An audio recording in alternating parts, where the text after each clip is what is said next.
Hello, family. I'm Wendy Gray, your go-to educator, and welcome back. Thank you so much for coming back. I'm coming to you again with tips from my new book, Dear Parents, What's Really Going On Behind the Classroom Doors. You can find the book on Amazon by typing in the title or go straight to my website at www.wendygrayconsulting.com/products. It will take you straight to the Amazon page. So I have been sharing insights from my first tip 1, calling all parents. And right now I want to talk to you about celebrating achievements and milestones. So this is something that I really love to do because I am a 6th grade teacher. For those of you who don't know, I am a 6th grade teacher, and 6th grade is the start of middle school, and this is their transition period. So they're coming in from I'm going to say as babies, okay, because they've been babied over there at the elementary school, and now they cross over the threshold into middle school, and it's totally different. We're not holding hands. We're not, babying you. You are responsible. We are helping you to be responsible and accountable, organized, and all that good stuff when you first come in to the schoolhouse. Because we have a lot to do. All that baby stuff, you had kindergarten, first grade, second, third, fourth, fifth. You had all those years, and now we're middle schoolers. So we want to celebrate achievements and milestones. So when our 6th graders come in, they're so nervous. Some of them are nervous and some of them are very excited. But a lot of students come in with great qualities. They come in with great strengths. But others might come in with some deficiencies, and those deficiencies can actually stand in the way of their growth and their progress. So one of the things that I love to do, especially in the beginning of the year, I like to assess and see where my students are.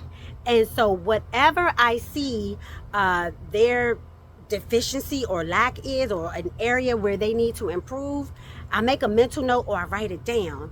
And I always try to make sure that I am talking to them about that particular thing. So let's say, for instance, my area of expertise, parents, is executive function. All right. So I talk about executive function in my book. For those of you who don't know what executive function is, these are skills that we all have or not have, but these are skills that we need so that we can plan and organize our day. Executive function helps with our planning, with our actions, with our thoughts, and with our emotions. And if our executive function is intact and if they're strong, then we're great.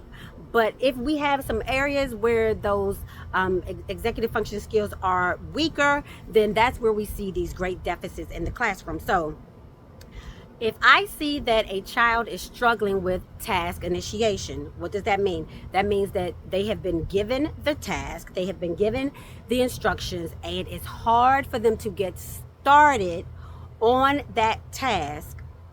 Maybe they're goofing off, maybe they're distracted, maybe their ADHD has kicked in, whatever it may be, they have not started the task. And so I have set the timer to let the students know, this is the amount of time that you have to complete this assignment. So let's make sure that we are actively working within this time frame, so that when that timer goes off, your work should be complete. Well, a lot of kids struggle with task initiation, and it's not just in 6th grade. You may see task initiation struggles at home when you ask your children to clean up, and they've been upstairs in their room for an hour, and you open up the door and nothing's been done. That is a task initiation challenge. So if I know that my students have an issue with task initiation, again, I make the note. And so I talk to them about what it means to start a task and to finish the task completely in detail within a certain amount of time, on time.